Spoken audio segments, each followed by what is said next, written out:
चलो नया chapter start कर रहे हैं। मैकेनिकल प्रॉपर्टीज ऑफ सॉलिड्स देखा था, अब स्टार्ट करें मैकेनिकल प्रॉपर्टीज ऑफ फ्लूइड्स। बड़ा चैप्टर है, आराम से देखेंगे। एक आध दिन क्लास आपका नहीं हो पाया था, तबीयत सही नहीं था, ठंड वगैरह। अभी भी हो सकता है आवाज़ थोड़ा डाउन हो, लेकिन कोई मैटर नहीं है, आवाज़ का क्या करना। अब देखो चैप्टर सिंपली हम फ्लूइड के बारे में पढ़ेंगे। पूरे चैप्टर का नाम बोले तो जैसे मैकेनिकल प्रॉपर्टीज हमने सॉलिड्स का देखा था, उसी तरह से मैकेनिकल प्रॉपर्टीज देख रहे हैं फ्लूइड का। ये तो यहाँ पे एक चैप्टर थोड़ा बड़ा है कंपैरेटिवली सॉलिड के, और इसको इंजीनियरिंग पे बहुत डिटेल पढ़ते हैं। ये पूरा का पूरा सॉलिड फ्लूइड दो सेमेस्टर पढ़ाई होती है, मोटिवेटिव बुक होती है। 2 सेमेस्टर सॉलिड एक सब्जेक्ट ही होता है, 2 सेमेस्टर फ्लूइड एज सब्जेक्ट ही होता है, तो वहाँ पे सॉम वगैरह भी बोलते हैं। तो खैर, तो मैकेनिकल प्रॉपर्टीज ऑफ फ्लूइड देख रहे हैं। तो सबसे पहले बात करते हैं फ्लूइड के बारे में, क्योंकि चैप्टर का नाम बोल रहे हैं मैकेनिकल प्रॉपर्टीज ऑफ फ्लूइड। तो फ्लूइड क्या है, सिंपल सा बता सकते हैं फ्लूइड क्या है? फ्लूइड किसको बोलेंगे? फ्लूइड का क्या मतलब है, बताओ बालक।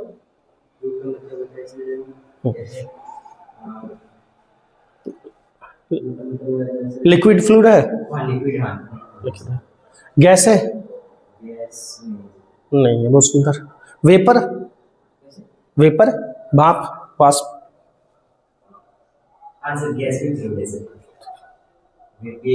अभी तो नहीं था, अब कैसे हो गया? तो फ्लूइड कुछ नहीं है, सिंपल सा मतलब है fluid is anything that can flow. जो फ्लो कर सके, बह सके, वो क्या है? फ्लूइड है।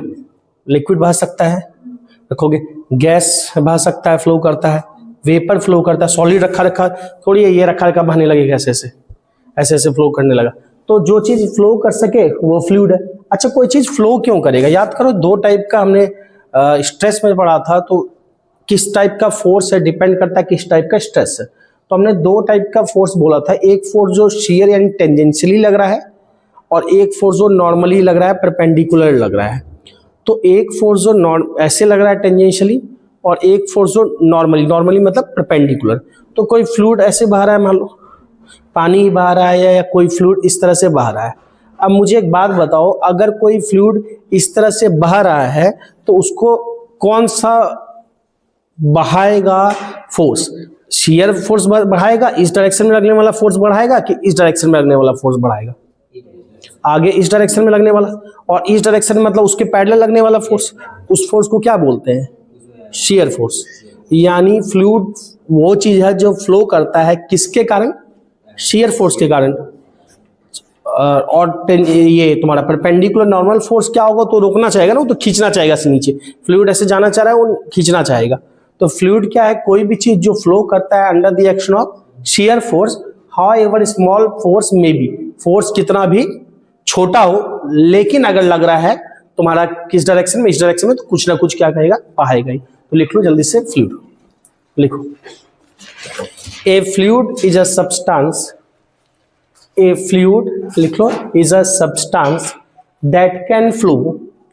A fluid is a substance that can flow under the action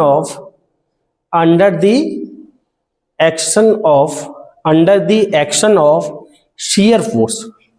Flow under the action of किसके एक्शन में, किसके कारण? Under the action of shear force.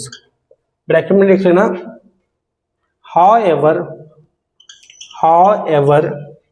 लिखा है बोर्ड पे, however small force may be, force कितना भी कम हो, अगर फोर्स लग रहा है, कैसे लग रहा है? पैरेलली लग रहा है सरफेस के, अगर लग रहा है तो क्या होगा? उसको क्या बोलेंगे? फ्लूइड बोलेंगे, और वो क्या करेगा? फ्लो करेगा। ठीक है, लिख ली, however small force may be। तो इसके एग्जाम्पल में क्या क्या बोल सकते हैं जिसमें फ्लो करने की टेंडेंसी होती है? किसमें? लिक्विड में होती है, गैस, बिल्कुल, गैस में भी होती है। और इन दोनों के बीच का फेज जब ट्रांसफॉर्मेशन होता है, क्या बोलते हैं? वेपर।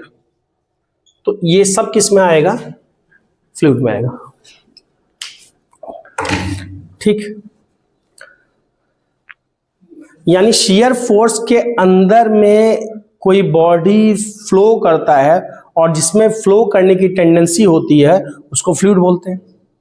एक बात बताओ, अगर शियर फोर्स 0 हो तो क्या वो फ्लूइड नहीं है? कॉमन सेंस से बोलना। हाँ, अगर तालाब का पानी पानी नहीं है, नदी का पानी पानी है। यस सर, बोल भी रहे हो, क्या बात है, कमाल कमाल, कलाकार नहीं है तो उसको पानी नहीं कहेंगे, उसको फ्लूइड नहीं कहेंगे, कहेंगे ना। हाँ, तो तालाब का पानी पानी, नदी का पानी भी पानी है, दोनों को फ्लूइड कहेंगे। नहीं है, सीधे वाले पानी नहीं है।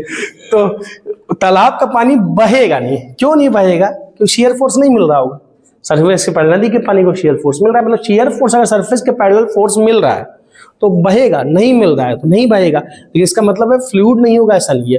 तो उस फ्लूइड को क्या बोलेंगे? रुका हुआ फ्लूइड। तो वैसे को क्या बोलेंगे? Static fluid. यानी जो फ्लूइड स्टैटिक है उसके लिए शियर फोर्स क्या होगा? 0 होगा।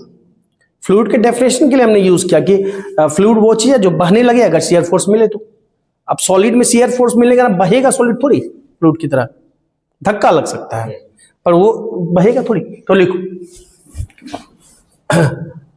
फॉर ए स्टैटिक, नोट देके नीचे लिख लो, for a static fluid, for a, नीचे लिख लो नोट देके, for a static fluid shear force is 0.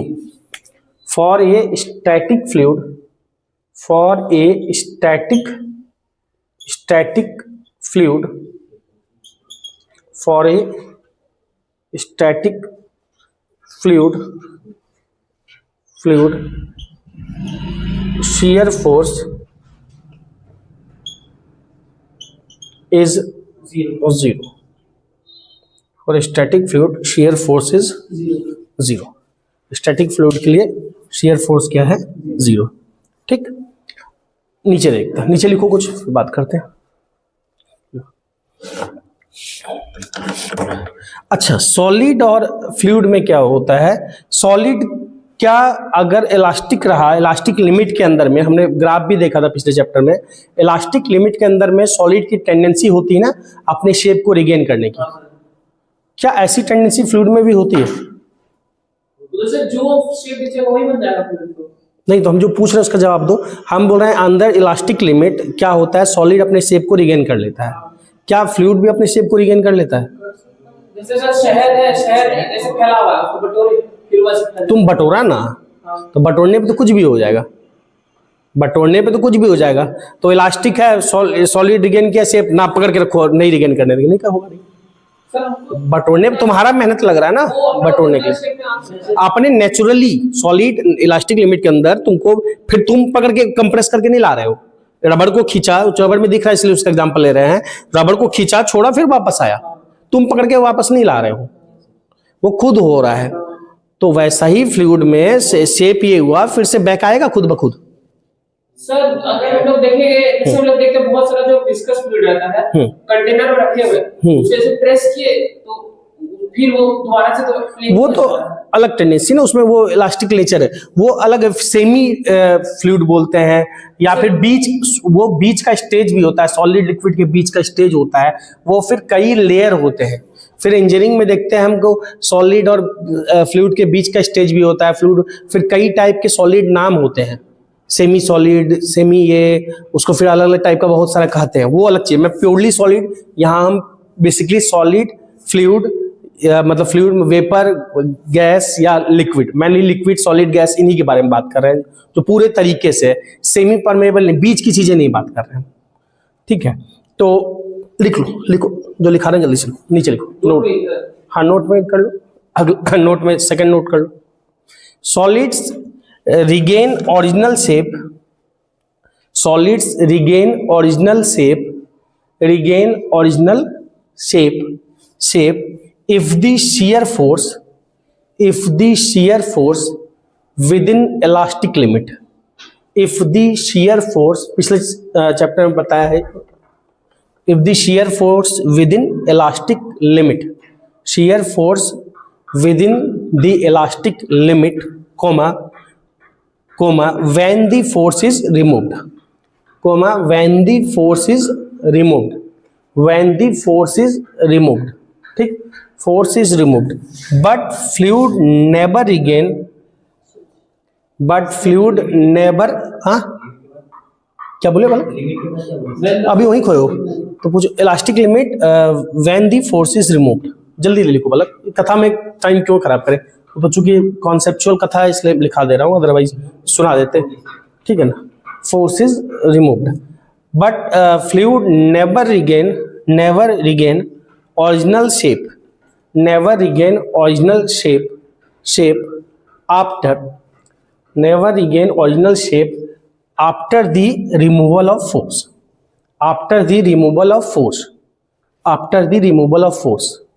ठीक है ना। After the removal of force क्या होता है, शेयर फोर्स उसको बहाता है, अब शेयर फोर्स ही बंद हो गया तो फिर वो रिगेन, और शेयर फोर्स आगे ही बढ़ा रहा है, तो फिर ऐसा नहीं होता। सॉलिड में याद करो एक मॉडल बताया था पिछले चैप्टर में कि क्यों रिगेन करता है, उसके लिए एक मॉडल था। इस तरह से एक हमने क्यूबाइड कुछ ले लिया और उसके हर एक साइड की जगह पे क्या लगा दिया, स्प्रिंग, और कॉर्नर पे मेटल बॉल लगा दिया। कॉर्नर पे मेटल बॉल इक्वल साइज का लगा दिया, समझने के लिए कॉर्नर पे मेटल बॉल लगा दिया था, और हर एक साइड के जगह पे क्या था, एक एक स्प्रिंग लगा था। तो हमने क्या किया था, किसी भी एक मेटल बॉल को पकड़ के खींचा था तो बाकी सारे स्प्रिंग क्या किए थे, रिगेन करा लिए थे। ऐसा सॉलिड में कोई डेफिनेट, ऐसा लिक्विड में कोई डेफिनेट स्ट्रक्चर तो नहीं होता कि फिर उस तरह से रिगेन कर ले, इसलिए ऐसा होता है। नीचे लिखना 10A फ्लूइड, नीचे लिखना 10A फ्लूइड, उसी में नीचे 10A fluid is a substance that cannot support, fluid is a substance that cannot support a shearing stress, ठीक, ऐसा नहीं होता इसमें, ठीक है, full stop. It can however exert a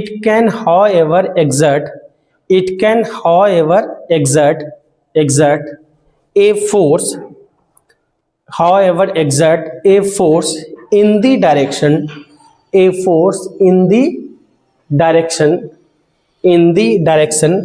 perpendicular to its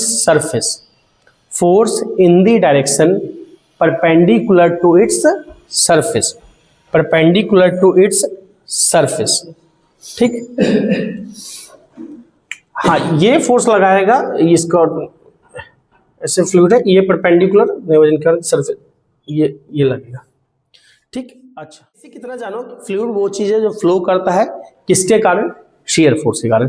कितना भी स्मॉल शेयर फोर्स हो फ्लो करेगा, अगर शेयर फोर्स तुम्हारा नहीं होगा तो फ्लो नहीं करेगा, वैसे फ्लूइड को स्टैटिक बोल देंगे, ठीक।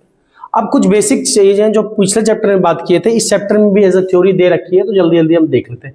जैसे एक टर्म हमने पहले भी बात किया, प्रेशर, इस चैप्टर में भी लिखा है इसके बारे में, तो जल्दी से देख लेते हैं। प्रेशर क्या बोलते हैं, फोर्स पर यूनिट एरिया, पर कोई सी भी फोर्स को प्रेशर बोलते हैं नहीं। अगर मान लो कि ये है फोर्स, मान लो किसी मटेरियल यही लगा रहा है, मान लो इस तरह का शेप है, कोई कैसा भी शेप बना लेते हैं, मान लो ये है ऐसा ऐसा, चलो ये बना लिया, इस तरह का कोई शेप है। अब ये जो फोर्स लगा रहा है पर यूनिट एरिया, अगर इसको किसी सरफेस, मान लो ये एक सरफेस ले लिया, ये फोर्स लगा रहा है, कंप्रेस कर रहा है, कितने से को, इतने से को, और ये फोर्स पर यूनिट एरिया बस कौन सा फोर्स होगा, नॉर्मल परपेंडिकुलर। हम हर फोर्स पर यूनिट एरिया को प्रेशर नहीं बोलते, ये परपेंडिकुलर इसको प्रेशर बोलते हैं, ठीक। अगर मान लो कि फोर्स ऐसे लग रहा हो, सॉरी सरफेस ऐसे ही है, फोर्स ऐसे लग रहा हो, मान लो नेट फोर्स ऐसे लग रहा हो, तो इस फोर्स को मान लो ये फोर्स है F, तो ये फोर्स क्या है, परपेंडिकुलर नहीं है, तो हम क्या करेंगे, इसका कंपोनेंट लेंगे, कौन डायरेक्शन में, परपेंडिकुलर डायरेक्शन में। अगर ये एंगल मान लो थीटा है तो ये कंपोनेंट कितना हो जाएगा, F cos थीटा, तो प्रेशर यहाँ पे क्या बोलेंगे, F cos थीटा बाय ए, ना कि F बाय ए, ठीक है। प्रेशर सिंपली ये होता है, तो जल्दी से लिख लो, चूंकि इस चैप्टर में है, हमने पहले भी देखा है, पर इस चैप्टर में चूंकि है इसलिए जल्दी जल्दी से बात करते हैं, चूंकि यहाँ पे कई प्रेशर बात होती है ना, सुने हुए एटमॉस्फेरिक प्रेशर, बार, इसीलिए इसको देखा जा रहा है अलग से। तो लिखो the force exerted by the fluid, यहाँ फ्लूइड के बारे में बात कर रहे हैं, the force exerted by the fluid at rest, the force exerted by the fluid at rest has to be perpendicular, at rest has to be perpendicular to the surface, has to be perpendicular to the surface in contact with it, perpendicular to the surface in contact with it, in contact with it, ठीक है, in contact with it। अब जरा जल्दी से basic सब बात कर ले। अब अगर मैं एवरेज प्रेशर बोलूंगा तो फोर्स, जितना फोर्स हुआ गिवन एरिया पे बाय ये क्या एवरेज। और इंस्टेंटेनियस बोलने का क्या तरीका होता है, किसी इंस्टेंट पे क्या लिखते हैं, डेल ए टेंस टू 0, सब देखे थे dy बाई डी एक्स कैसे लिखते थे, किसी इंस्टेंट पे वेलोसिटी क्या बोलते हैं, del y by del x average. किसी इंस्टेंट पे तो क्या करते हैं, जो भी velocity del x by del t, तो डेल टी टेंस टू 0, किसी पर्टिकुलर टाइम पे टाइम इंटरवल छोटा कर दिया। डिटेल हमने पिछले कई चैप्टर में बात किया तो इसका मतलब नहीं बनता, बेसिक चीज है। तो एरिया को बहुत छोटा कर दिए तो क्या हो गया, एक पर्टिकुलर पॉइंट पे हो गया। इसी को क्या लिखते हैं फिर डिफरेंशिएशन में, d f by d a, t क्यों रहेगा, ये है ना। तो प्रेशर क्या हो गया, d f by d a किसी पर्टिकुलर पॉइंट में। अच्छा ये तो क्या ठीक है। प्रेशर कैसी क्वांटिटी है, स्केलर की वेक्टर। देखो प्रेशर में क्या है, डायरेक्शन तो है लेकिन एक फिक्स डायरेक्शन नहीं है। जिसकी एक फिक्स डायरेक्शन होती है उसको क्या बोलते हैं, वेक्टर। और अगर फिक्स डायरेक्शन नहीं होती है तो क्या बोलते हैं, स्केलर। देखा हमने जैसे डिस्टेंस पे इधर गया इधर गया इधर गया इधर गया, सबको जोड़ दिए तो क्या बोलते हैं, डिस्टेंस। डायरेक्शन तो है बट एक फिक्स नहीं, कभी इधर फिर इधर फिर इधर। हर डायरेक्शन को सिंपली बिना डायरेक्शन देखे ऐड कर दिया। देखे थे पहले वेक्टर में डिस्प्लेसमेंट क्या, इनिशियल से फाइनल मिला दिया तो एक पर्टिकुलर डायरेक्शन मिली, तो वो क्या है, वेक्टर है। प्रेशर क्या होता है, मान लो किसी कंटेनर किसी बाल्टी में रखा है पानी, तो पानी क्या करेगा, बाल्टी के मटेरियल पे चारों तरफ से क्या लगेगा, फोर्स एग्जर्ट करेगा। तो चारों तरफ से फोर्स एग्जर्ट करेगा तो प्रेशर तो एग्जर्ट हो रहा है चारों तरफ, बट एक फिक्स डायरेक्शन नहीं है, इसलिए कैसी क्वांटिटी है, स्केलर। पानी भरा है गुब्बारे में, डायरेक्शन तो है, गुब्बारे पानी भरा है या हवा भरा है, जो भी पानी, दोनों की बात है। हवा भरा है गुब्बारे में तो क्या चाहेगा, चारों तरफ उसके वॉल को क्या लगेगा, उस पर प्रेशर एग्जर्ट करेगा, बट उसकी डायरेक्शन एक फिक्स डायरेक्शन नहीं है, इसलिए कैसी क्वांटिटी बोलते हैं, स्केलर। तो pressure is a scalar quantity, pressure is a scalar quantity, ठीक। अच्छा प्रेशर की ऐसा यूनिट बता दो जल्दी से, या पहले डायमेंशन बता दो, फिर यूनिट में डिटेल बात करेंगे, बहुत सारी यूनिट बात करेंगे इसमें। डायमेंशन फोर्स का क्या होता है सर, ml-1 हाँ, फोर्स का mlt-2 और इसका क्या होगा, एल स्क्वायर मीटर स्क्वायर।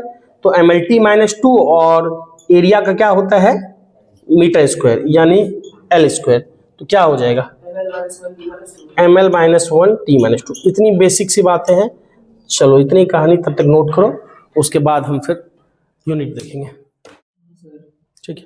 चलो इसकी यूनिट सब देखते हैं जल्दी जल्दी। प्रेशर की यूनिट अगर बात करें तो सबसे पहले बेसिक एसआई यूनिट बात करते हैं। एसआई यूनिट क्या बोलते हैं बताओ, फोर्स का न्यूटन और एरिया का मीटर स्क्वायर, न्यूटन फीट पर मीटर स्क्वायर, या इसको क्या बोलते हैं, पास्कल। तो ये तो बेसिक एसआई यूनिट हो गया, ठीक है, ये बेसिक हो गया एसआई यूनिट। इसके अलावा और भी बहुत यूनिट यूज होती है जिसको हमको ध्यान रखना पड़ेगा। सबसे पहले एक यूनिट हम बात करें, 1 न्यूटन पर मीटर स्क्वायर को क्या बोलेंगे, 1 पास्कल। 1 न्यूटन पर मीटर स्क्वायर को क्या बोलेंगे, 1 पास्कल। इसका मतलब कि अगर किसी 1 मीटर स्क्वायर के एरिया पे, मतलब 1 × 1 के एरिया पे, लेंथ इंटू थिकनेस पे, अगर 1 न्यूटन का फोर्स एग्जर्ट हो परपेंडिकुलर डायरेक्शन में, यानी 1/1 का कोई डायमेंशन का ऑब्जेक्ट लिए और उस पे 1 न्यूटन का फोर्स एग्जर्ट करेंगे उतने एरिया पे, तो जो प्रेशर होगा उसको क्या बोलेंगे, 1 पास्कल। एटमॉस्फेरिक प्रेशर एक होता है, क्या है, एटमॉस्फेयर जितना प्रेशर लगाता है, तो हमारे ऊपर हमेशा ऑलमोस्ट थोड़ा वेरिएशन होता है लेकिन इतना प्रेशर लगता होता है, जिसको हम क्या बोलते हैं, एटमॉस्फेरिक प्रेशर, एटीएम। तो इतना एटमॉस्फेरिक प्रेशर, फिर हम क्यों नहीं हमको लगता है कि कोई चीज़ दबा रहे हैं, क्योंकि बचपन से हमको उसी का आदत है, हम हैबिचुअल हैं उस प्रेशर को झेलने के लिए। एटमॉस्फेयर है, गैसेस वगैरह हैं, तो हमारे ऊपर उतना क्या लग रहा है, हमेशा से प्रेशर एग्जर्ट हो रहा है। उसमें डिफरेंस आ जाता है तो हमको लगता है कि क्या हुआ, चक्कर आया, दिस हुआ, दैट हुआ, अंदर का प्रेशर बाहर के प्रेशर में डिफरेंस से उल्टी होती है, ये सब हम आगे देखेंगे। तो हम जो अभी फिलहाल बेसिक केवल यूनिट बात कर रहे हैं, तो प्रेशर एटीएम में बात करेंगे। तो एटीएम शॉर्ट में लिखा हूँ, एटीएम मतलब एटमॉस्फेरिक प्रेशर। 1 एटमॉस्फेरिक प्रेशर कितने के इक्वल होता है, पास्कल से रिलेशन बताओ। 1 एटमॉस्फेरिक प्रेशर इक्वल टू कितने पास्कल को बोलते हैं, 1.01 इंटू 10⁵ पास्कल। याद रखना, रफली इसको बोलते हैं 10⁵ पास्कल, लेकिन एग्जैक्टली याद रखना है 1.01 10⁵ पास्कल यूनिट यूज भी होता है कई जगह। फिर एक और यूनिट प्रेशर की यूज होती है बार। जैसे लेंथ के लिए कई यूनिट होती है ना, मीटर, किलोमीटर, माइल और एस्ट्रोनॉमिकल यूनिट, बहुत तरह की यूनिट होती है। उसी तरह यहाँ पे भी 1 बार, अच्छा 1 बार कितने पास्कल के इक्वल होता है, 10⁵ पास्कल। ठीक, 1 बार इक्वल टू, हाँ क्या बोलो, 1, हाँ तो याद रखना। फिर एक होता है तुम्हारा टॉर भी होता है।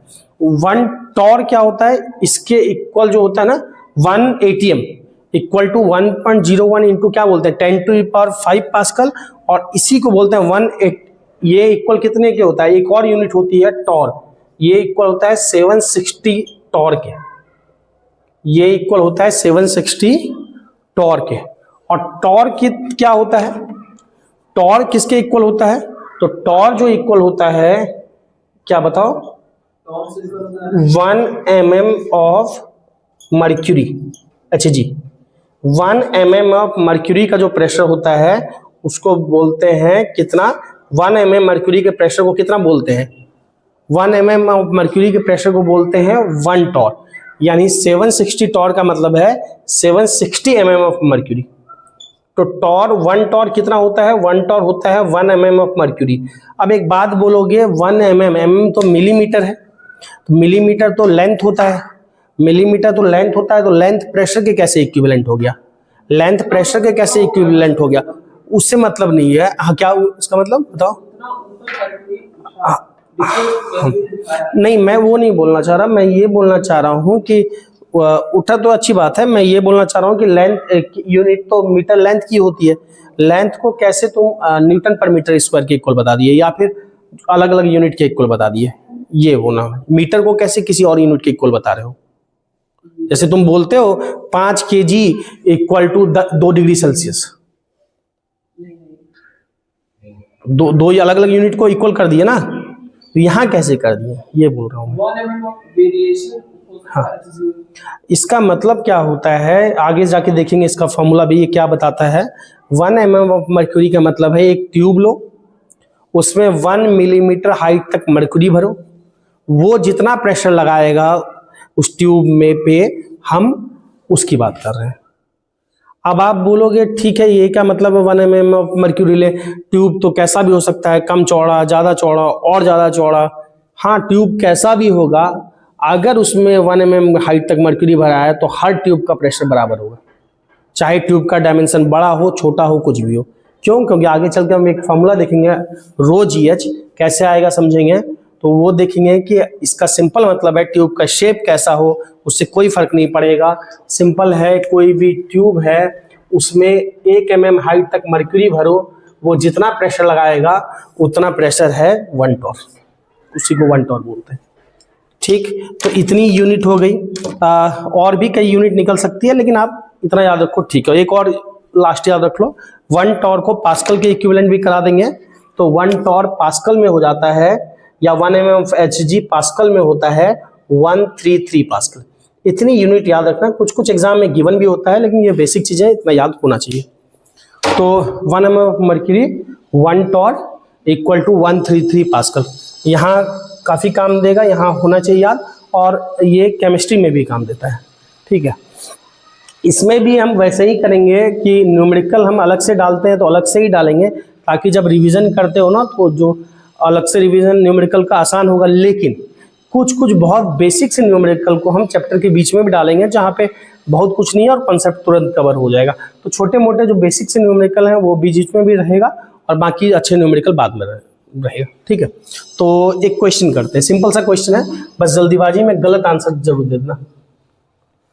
हाँ, धरले से उठाया दुनिया एक, क्या क्वेश्चन किया हो गया, दिमाग बाद में चलाना, आंसर पहले देना क्या। हाँ, ऐसा ही कोशिश करेंगे। देखो सिंपल सा क्वेश्चन है, एनसीईआरटी का, कोई खतरनाक है नहीं, बस सही बता देना। लिखो question. The two thigh bones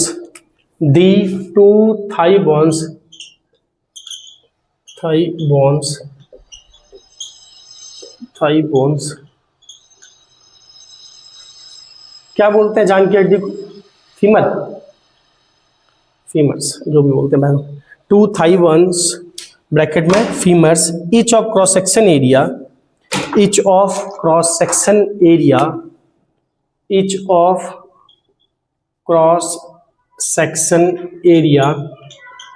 section area कितना है, तो गिवन है simply 10 centimetre square. Each of cross section area 10 centimetre square. Support the upper part of a human body,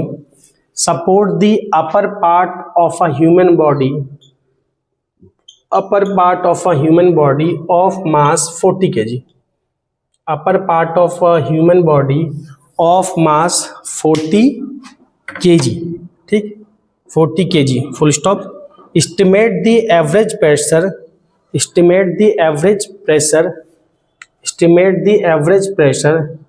exerted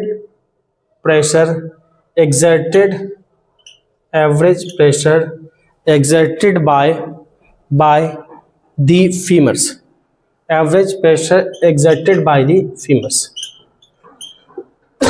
आसान सा क्वेश्चन है। जी की वैल्यू बोला 10 लो, टेक जी इक्वल टू, आसान काम हो गया, 10 मीटर पर सेकेंड स्क्वायर।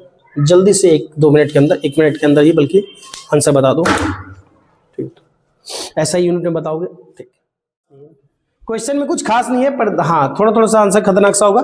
बताओ, एक बालक तो निकाला है, क्या कितना निकाले बालक? 5। बहुत सुंदर बालक, 4 × 10⁻⁵, यही तो गलती करवाना था। हाँ ठीक है, +5। क्वेश्चन में कुछ है ही नहीं। F इक्वल टू कितना होता है? फोर्स, mg वेट ही तो लगेगा, तो m कितना है? 40, और g को बोला गया 10 ले लो, तो 400 न्यूटन। एरिया कितना है? 10 सेंटीमीटर स्क्वायर। तो इसको मीटर में बदलोगे, क्या करोगे? 10⁻⁻² का स्क्वायर -4 हो जाएगा। अच्छा, तो प्रेशर क्या लिखेंगे? Force per unit area, force कितना? बाय 10⁻⁻3। कोई दिक्कत? सबको यही बोल रहे हो? बहुत सुंदर। ये कहाँ कौन करेगा? अरे 2 अभी खोया। हाँ, यही नेगेटिव करके पहला सिंपल सा, बहुत आसान सा क्वेश्चन, पहला गलत हो जाएगा। 2 हड्डी है ना, 2 पैर है ना, एक पैर का एरिया इतना है ना, 2 पैर का × 2 हो जाएगा। लिखा भी है 2 थाई बोन्स। हाँ, तो ये कितना हो गया? सिंपल 2 × 10⁻⁻+3 हो जाएगा, तो ऊपर चढ़ जाएगा, और उधर का 2 +5 5 क्या न्यूटन। क्वेश्चन में कुछ भी नहीं है, बस हाँ ये केयरफुल रहना है। 2 हड्डी है ना, 2 मिलके सपोर्ट कर रहा है, ठीक है। तो एक बात समझो, देखो कि कॉन्सेप्चुअल भी ये चीजें हैं। तो 2 हड्डी तो चलो अच्छी बात है, अलग बात है। एक 40 kg का आदमी जो है, उसका जो प्रेशर एग्जर्ट होता है, इतना प्रेशर एग्जर्ट होता है, इसलिए हड्डी कितनी मजबूत चाहिए जान की। तो इसीलिए क्या होता है कि हड्डी भी उसी according pressure force per unit area, simple सा कॉन्सेप्ट है। तो अगर तुम एरिया बढ़ाओगे तो प्रेशर क्या होगा? प्रेशर बढ़ेगा, या फिर एरिया अगर घटाओगे प्रेशर बढ़ेगा, या एरिया कम करोगे तो प्रेशर क्या होगा? बढ़ जाएगा। तो जैसा जानवर होता है वैसा ही पैर होता है हड्डी सपोर्ट करने के लिए। हाथी ज्यादा फोर्स है लगाएगा, वेट ज्यादा है, प्रेशर ज्यादा एग्जर्ट करेगा, मोटा हड्डी चाहिए। क्यों? क्योंकि एरिया बढ़ाओगे तो प्रेशर क्या होगा? कम होगा।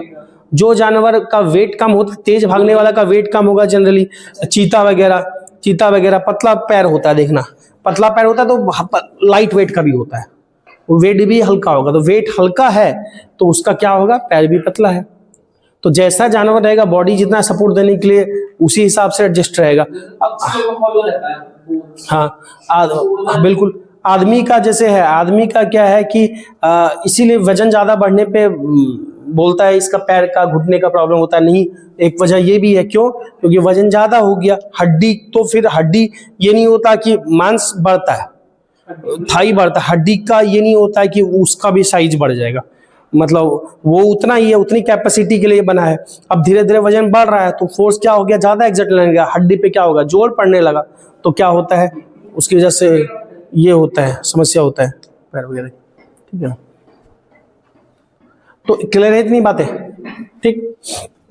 अब क्या है कि अगला कॉन्सेप्ट पे आते हैं, छोटे छोटे टर्म है उसको देख के फिर चैप्टर में लॉ वगैरह पे आएंगे, पास्कल्स लॉ और ये सब, वो तो कल ही देखेंगे। आज एक दो छोटे और कॉन्सेप्ट है उसको देख लेते हैं। एक डेंसिटी का कॉन्सेप्ट है, उसको जरा देखते हैं। एक हम बात करते हैं डेंसिटी। डेंसिटी या पूरा बोला जाए ना तो हम यहाँ दरअसल पढ़े मास डेंसिटी। हमने बोला भी था डेंसिटी का मतलब यही नहीं होता कि केवल मास है, डेंसिटी का मतलब होता है किसी का भी डिस्ट्रीब्यूशन। जैसे चार्ज को देख रहे हैं किसी के लिए तो चार्ज पर यूनिट वॉल्यूम बोल सकते हैं, चार्ज डेंसिटी। एनर्जी को देख रहे हैं तो एनर्जी कैसे डिस्ट्रीब्यूटेड है, एनर्जी डेंसिटी। उसी तरह से मास कैसे डिस्ट्रीब्यूटेड है, मास डेंसिटी। चूंकि इसको ज्यादा यूज करते हैं इसलिए रफली हम डेंसिटी वर्ड बोल देते हैं, बट बेसिकली ये देखा जाए तो क्या है, मास डेंसिटी। तो इट इज सिंपल, क्या होगा, बचपन से पढ़ते हैं और ज्यादा बताने बोलने की जरूरत नहीं है। डिफाइंड एज क्या करेंगे, मास पर यूनिट वॉल्यूम। रोज से लिखा मास पर यूनिट वॉल्यूम, दरअसल ये मास डेंसिटी है। ऐसा यूनिट क्या है जो लिखा वाला उसी का ना, केजी पर मीटर क्यूब। और डायमेंशन सर हो जाएगा आपका इसका मास का m बाय l का पावर -3 तो ml-3 टी लिखना है तो लिख सकते हो ना, भी चलता है। तो ये है, ठीक। अब ये तो बेसिक डेंसिटी है, आगे हम इस पे कई कॉन्सेप्ट निकल के अभी आएगा, हम बात करेंगे क्या है कैसे है। एक बात मुझे बताना है कि अगर टेम्परेचर बढ़ाएंगे, अगर टेम्परेचर बढ़ाएंगे तो डेंसिटी बढ़ेगी कि घटेगी? बढ़ेगा। टेम्परेचर बढ़ाएंगे वॉल्यूम फैलेगा तो वो बढ़ेगा। तो डेंसिटी डिपेंड्स ऑन टेम्परेचर। अच्छी बात है, डिपेंड करता है। कैसे करता है? हाँ बताओ, अगर टेम्परेचर बढ़ाएंगे डेंसिटी क्या होगी, घटेगी कि बढ़ेगी? बहुत सुंदर, टेम्परेचर बढ़ाएंगे डेंसिटी घटेगी। क्यों? क्योंकि टेम्परेचर बढ़ाने से चीजें फैलती है, फैलती है तो वॉल्यूम क्या होगा, बढ़ेगा कि घटेगा? बढ़ेगा। तो वॉल्यूम अगर बढ़ेगा डेंसिटी क्या होगा, घटेगा। अमाउंट तो कंटेंट तो चेंज नहीं होगा ना, कंटेंट तो उसका वही रहेगा जो मटेरियल से बना है, तो फिर क्या होगा, डेंसिटी घटेगा सिंपली। और टेम्परेचर घटाओगे तो डेंसिटी बढ़ेगा। बाकी चीजों को सेम रखते हो, ऐसा नहीं कि बाकी डायमेंशन मास को बढ़ा रहे हैं घटा रहे हैं, वो सब नहीं। ठीक, तो डेंसिटी टेम्परेचर बढ़ाने से डेंसिटी क्या होगा, टेम्परेचर टेम्परेचर लिखा है बोर्ड पे। टेम्परेचर बढ़ेगा तो डेंसिटी घटेगी। और प्रेशर बढ़ाने से, प्रेशर जो है वो force upon area. Pressure simple करो, प्रेशर बढ़ाने से चीजें कंप्रेस होती है। प्रेशर बढ़ाएंगे कंप्रेस होगा ना, तो प्रेशर बढ़ाएंगे कंप्रेस होगा तो वॉल्यूम क्या होगा, घटेगा। तो डेंसिटी क्या होगी, बढ़ेगी ना। वॉल्यूम घटेगा तो डेंसिटी, प्रेशर बढ़ा रहे हैं चीज की, कंप्रेस हो रहा है, कंप्रेस हो रहा है, सिकुड़ रहा है, वॉल्यूम क्या हो रहा है, कम की ज्यादा, वॉल्यूम कम होगा तो प्रेशर क्या हो, ये डेंसिटी क्या होगी, बढ़ेगा ना। सिंपल, कोई दिक्कत? अब देखो और बात करें तो यहाँ पे और चीजें देखेंगे। डेंसिटी एक दो का ध्यान रखना, एक तो सबसे सिंपल वाटर का कितना होता है, वाटर की डेंसिटी बताओ।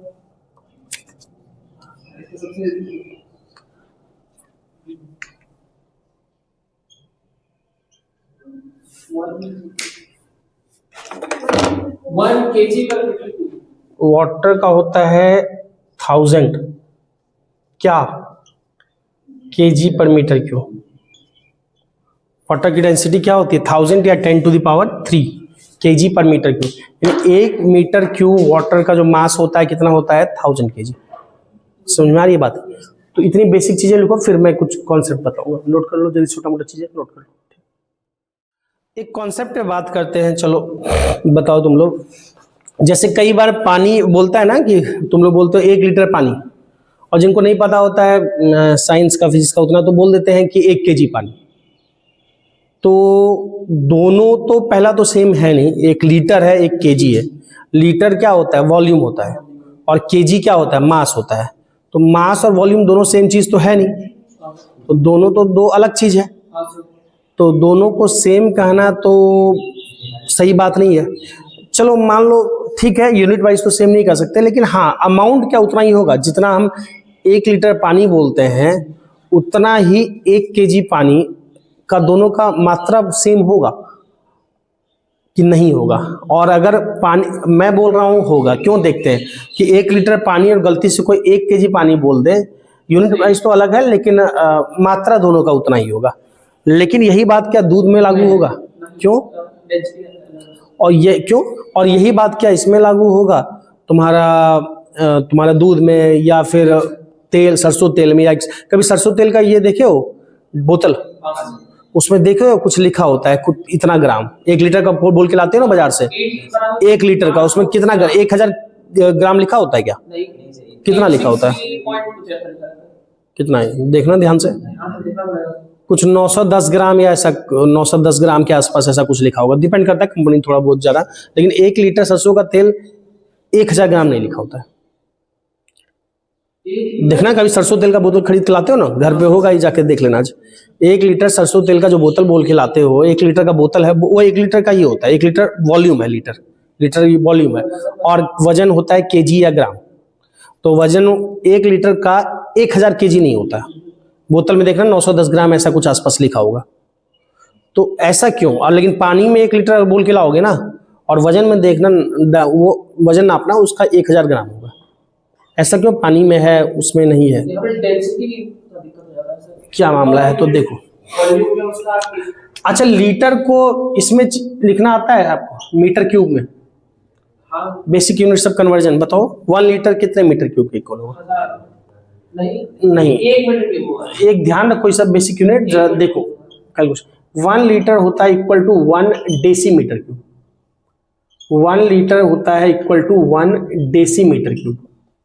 डेसीमीटर क्यूब शॉर्ट में लिखा डीएम क्यूब। तो 1 लीटर होता है 1 डेसीमीटर क्यूब। डेसी क्या होता है? मिली सेंटी डेसी। डेसी का मतलब कितना होगा? 10 टू द पावर, अगर लिखोगे ना इसको -3 मिली सेंटी डेसीमीटर। मीटर से एक छोटा यूनिट होता है डेसीमीटर। मीटर से एक छोटा यूनिट होता है डेसीमीटर। डेसीमीटर मीटर से कितना एक छोटा होता है। एक छोटा में क्या रखते हैं? 10 टू द पावर -1। एक छोटा 10 टू द पावर -1, तो क्यूब है ना 3, 10 की पावर -3। तो लीटर और मीटर क्यूब में क्या रिलेशन होता है? 1 लीटर इक्वल टू होता है 10 to the power -3 metre cube. ठीक, अब एक बात समझो, अगर मैं वाटर के लिए क्यों 1 लीटर और 1 केजी बोलना सेम है? फॉर अगर मैं वाटर बात कर रहा हूं, सिंपल समझना, बेसिक चीज है, क्लियर होना चाहिए। 1 लीटर वाटर मैं लेके आया, ठीक, इक्वल टू क्या बोल रहा हूं मैं? 1 लीटर होता है इतना, ठीक। अच्छा, डेंसिटी क्या बोलते हैं? मास पर यूनिट वॉल्यूम। मास पर यूनिट वॉल्यूम, अगर मास पर यूनिट वॉल्यूम, जरा समझना, मैं बोल रहा हूं केजी मीटर क्यूब, तो केजी मीटर क्यूब अगर मैं लिखता हूं यहां पे डेंसिटी, मास पर यूनिट वॉल्यूम, ये लिखे, तो मास इक्वल टू क्या बोलेंगे? Density into volume. Volume. Water की डेंसिटी कितना बोला? 1000 केजी पर मीटर क्यूब। 1000 केजी पर मीटर क्यूब। 1000 को लिख सकते हैं 10 टू द पावर 3 केजी पर मीटर क्यूब, और वॉल्यूम मैं 1 मीटर क्यूब में देख रहा हूं, तो इंटू 1 मीटर क्यूब, तो 1 मीटर क्यूब वॉल्यूम में देख रहा हूं, इंटू 1 मीटर क्यूब, तो मीटर क्यूब से मीटर क्यूब चला गया, तो ये कितना इक्वल हुआ? 10³ kg के कौन इक्वल हुआ? 10³ kg ये कितने के इक्वल हुआ? 1 लीटर। हाँ, तो 1 लीटर कैसे हुआ बालक, ये बताओ हमको। बालक देखो, इसको सर देखो में कन्वर्ट करना पड़ता वॉल्यूम कितना लिया हमने? है 1 मीटर। 1 metre cube. समझना जरा बात को, 1 मीटर क्यूब वॉल्यूम लिया तो ये बात हुई। अब मैं ये लीटर कितने के इक्वल है? 10⁻³ मैं अब लेना चाह रहा हूँ, ध्यान से समझना। अगर 1 मीटर क्यूब होता तो ये होता ना। मुझे डील करना है 1 लीटर से। 1 लीटर का मतलब क्या है? तो अगर मैं, ध्यान से समझना, 10⁻³ मीटर क्यूब के लिए डील करूं, 10⁻³ मीटर क्यूब के लिए, तो यहां लिखेंगे, समझ रहे हो, उसी तरीके से। तो यहां क्या लिखेंगे? वॉल्यूम की जगह लिखेंगे 10⁻³ पहले बताओ, क्लियर है? ये लिखेंगे तो मीटर क्यूब से मीटर क्यूब कट गया, 10⁻³ से +3 कट जाएगा, कितना बचेगा? 1 kg। 1 kg 1 kg कितने का बात हुई? 10⁻³ मीटर क्यूब के लिए, यानी 1 लीटर के लिए। 1 लीटर ये है 10⁻³ मीटर क्यूब, यानी 1 लीटर जो पानी है उसका मास कितना है? 1 kg। 1 लीटर पानी का मास क्या है? 1 kg, यानी कि 1000 ग्राम। बात समझ में आ रही है? लेकिन हर मटेरियल के साथ ऐसा नहीं होगा। क्यों? क्योंकि हर मटेरियल की जो तुम्हारा डेंसिटी होगी ना, वो 1000 नहीं होगी। चूंकि डेंसिटी 1000 है, इसलिए यहाँ पे 1000 कैंसिल हो गया, तो 1 का 1 आ गया। तो हर मटेरियल किसी के लिए, कई की डेंसिटी 1000 से कम भी होगी, कई की डेंसिटी 1000 से ज्यादा भी होगी।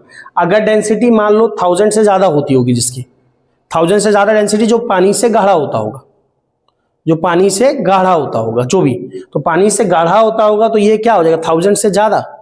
तो 1000 से ज्यादा और ये 1000 है, तो ये टोटल और डिवाइड है, तो टोटल वैल्यू क्या हो जाएगी? ये 1 से ज्यादा बढ़ जाएगी। बात समझ में आ रहा है?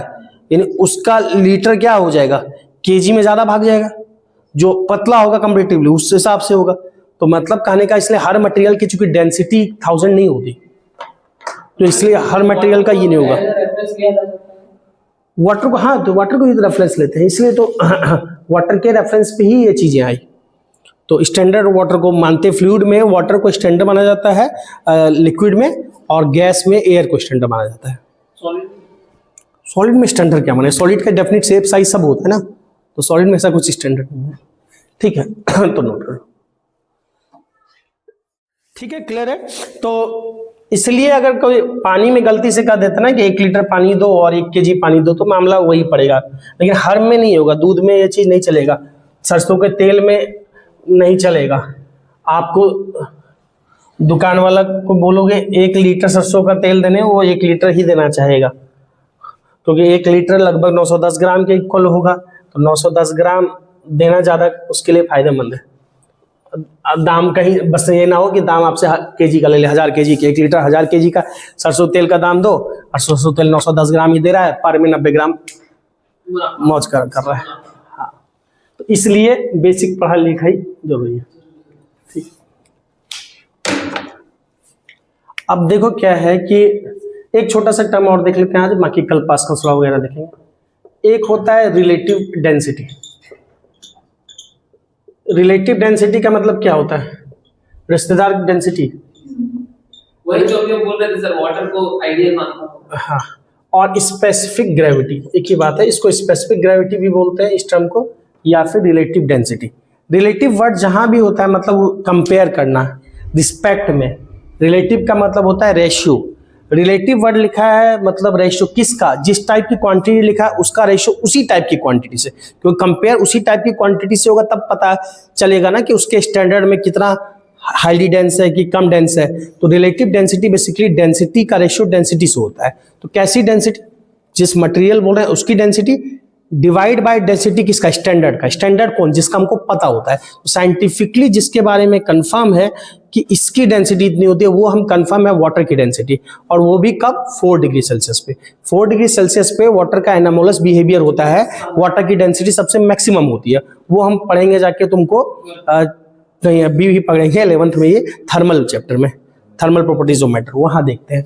तो रिलेटिव डेंसिटी बेसिकली होता है, उसके हिसाब से ही थर्मल प्रॉपर्टीज ऑफ मैटर में देखेंगे कि लेक वगैरह कंप्लीट नहीं जमता। जैसे आप देखते हो डल लेक वगैरह जम गया या और कई लेक जाड़े के दिन में जम गया तो फिश वगैरह तो सब मर जानी चाहिए अंदर, लेकिन वो सब सर्वाइव करते हैं क्योंकि एक लेयर ही जमती है, पूरा का पूरा लेक नहीं जमता। तो क्यों पूरा का लेक नहीं जमता है, किस रेट से लेक जमता है, इस टाइप के क्वेश्चन एस सी वर्मा में है, बहुत अच्छे क्वेश्चन है।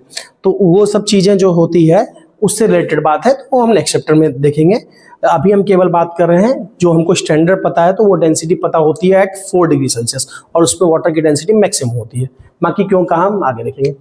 तो रिलेटिव डेंसिटी बेसिकली रेशियो है क्या, तो रिलेटिव डेंसिटी इक्वल टू क्या बोलेंगे, डेंसिटी ऑफ अ सब्सटेंस, जिसकी देख रहे हैं उसकी density of a substance divide by किसका, स्टैंडर्ड का। स्टैंडर्ड जो हमको पता है कंपेयर किससे करते हैं, डेंसिटी ऑफ वाटर, और वाटर भी कब, एट 4 डिग्री सेल्सियस। क्यों, क्योंकि वाटर की एक पर्टिकुलर पे क्यों लिए, क्योंकि पता है पर्टिकुलर पे इसलिए लिए क्योंकि अब वाटर की जो डेंसिटी मैं बोल रहा हूं, जैसे मैंने वाटर की डेंसिटी अभी थोड़ी देर पहले बोला ना, कितना बोला, 10 टू द पावर 3 kg पर मीटर क्यूब। आप क्या 10 to the power 3 kg metre cube water के हर एक टेम्परेचर पे वही डेंसिटी होगी, नहीं होगी, क्योंकि ज्यादा टेम्परेचर पे मॉलिक्यूल दूर जाएंगे, डेंसिटी घटेगी, कम पे डेंसिटी बढ़ेगी, तो हर समय एक डेंसिटी नहीं रह सकती। तो 1.01 10 टू द पावर 3 या 1.0 into 10 to the power 3, 10 to the power 3 हमेशा डेंसिटी हो ही नहीं सकती। तो जब मैं एक पर्टिकुलर वैल्यू बोल रहा हूँ डेंसिटी की, यानी कोई एक टेम्परेचर पे बोला होगा, ऐसा जो रफली मैं बोल देता हूँ वाटर की डेंसिटी इतनी है, हर टेम्परेचर पे उतनी थोड़ी होगी किसी की भी डेंसिटी। तो दरअसल एक पर्टिकुलर टेम्परेचर होगा जिसपे मैं बात कर रहा हूँ, और वो कौन सा टेम्परेचर जिसपे 10 टू द पावर 3 बोल रहा हूँ वो 4 डिग्री है। रफली हम किसी पे ले लेते हैं, लेकिन एग्जैक्टली जो है ये इस पे है, ठीक है ना। तो सिंपल अगर बोला जाए किसी की भी डेंसिटी, तो अगर मान लो से एग्जांपल अगर बोलते हैं डेंसिटी ऑफ एल्युमिनियम, या बोल दिया गया रिलेटिव डेंसिटी ऑफ एल्युमिनियम। अब एग्जैक्टली बैठ के याद नहीं करना है कि केवल वाटर की पता होनी चाहिए कि डेंसिटी ऑफ एल्युमिनियम याद कर रहे हैं, कोई जरूरत नहीं है, आपको समझाने के लिए बता रहा हूं। तो रिलेटिव डेंसिटी ऑफ एल्युमिनियम, मान लो एल्युमिनियम की रिलेटिव डेंसिटी है 2.7, ये किसके कंपेयर में है, वाटर कंपेयर में। तो अगर डेंसिटी ऑफ एल्युमिनियम पूछ दिया जाए, एब्सोल्यूट डेंसिटी, तो रिलेटिव डेंसिटी ये है ना, तो हाँ बिल्कुल रिलेटिव डेंसिटी ये है। तो सिंपल डेंसिटी ऑफ सब्सटेंस क्या होगा, दिस इंटू दिस, यानी क्या बोलेंगे 2.7 इंटू 10 टू द पावर क्या हो जाएगा 3 kg पर मीटर क्यूब, इतनी डेंसिटी हो जाएगी। तो समझ में आया रिलेटिव डेंसिटी का सिंपल कॉन्सेप्ट। अच्छा, अगर डेंसिटी ऑफ वाटर बोला जाए 4 डिग्री सेल्सियस पे, तो आपको ध्यान रखना है, हमने पीछे लिखा भी है, लेकिन एग्जैक्टली बोले तो ये क्या लिखते हैं, ये लिखते हैं 1.0 into 10 to the power 3 kg पर मीटर क्यूब। अब बोलोगे ऐसा क्यों, अब तो अभी तक तो बोल रहे थे 10 टू द पावर 3 और 10 टू द पावर 3 ही बोलेंगे तो क्या फर्क पड़ेगा, 1.0 इंटू 10 टू द पावर 3 क्यों बोले। तो ठीक है, ऐसे तो न्यूमेरिकली फर्क नहीं पड़ेगा, नंबर वाइज तो वही है, लेकिन इस तरह से लिखने का मतलब बेसिक यूनिट मेजरमेंट के सिग्निफिकेंट फिगर पढ़ने के बाद नहीं पूछना चाहिए, क्योंकि सिग्निफिकेंट फिगर पढ़े हो तो वहां पता है 1.0 लिखने का मतलब क्या होता है, 1.00 लिखने का मतलब क्या होता है, 1.3 टाइम्स 0 लिखने का मतलब क्या होता है। तो सिग्निफिकेंट किसी नंबर को 22 आंसर आया है, 22 लिखने का क्या मतलब है, 22.0 लिखने का क्या मतलब है, 22.00 लिखने का मतलब क्या। नंबर वाइज सब बराबर पर सिग्निफिकेंट फिगर बताता, और क्यों कैसे बताता डिटेल पीछे हमने बताया यूनिट मेजरमेंट में, खैर ठीक है। तो ये सिंपली क्या होता है 1.0 इंटू 10 टू द पावर 3। कुछ चीजें और बात कर ले। रिलेटिव डेंसिटी कैसी क्वांटिटी है, स्केलर की वेक्टर, डेंसिटी कैसी क्वांटिटी है, तो रिलेटिव क्यों क्या वेक्टर हो जाएगा, तो खुद यही है, डेंसिटी बाय डेंसिटी का रेशियो है, तो ये कैसी क्वांटिटी है, it is an scalar quantity. अच्छा, इसको स्पेसिफिक ग्रेविटी भी बोलते हैं। इसके बारे में कुछ चीजें और बात कर ले। एक क्या ऐसी क्वांटिटी है, स्केलर क्वांटिटी है, इसका यूनिट क्या है, स्केलर क्वांटिटी पहला, इसकी यूनिट क्या जल्दी से बताओ, ठीक है, और डायमेंशन, मतलब सॉरी उल्टा हो गया, डायमेंशन रहेगा वो, डायमेंशन रहेगा, ठीक। तो यूनिट क्या होगा, डायमेंशन क्या होगा, तो ये क्यों सोचो किसका रेशियो, डेंसिटी का रेशियो डेंसिटी से, डेंसिटी का रेशियो डेंसिटी से है, तो क्या होगा, डायमेंशन हट जाएगा ना, यूनिट भी हट जाएगा। तो ये डायमेंशन लेस है, यूनिटलेस फिजिकल क्वांटिटी है, इसलिए वैल्यू देखो यहाँ भी रिलेटिव जब लिखे 2.7 लिखे, कोई यूनिट नहीं लिखे।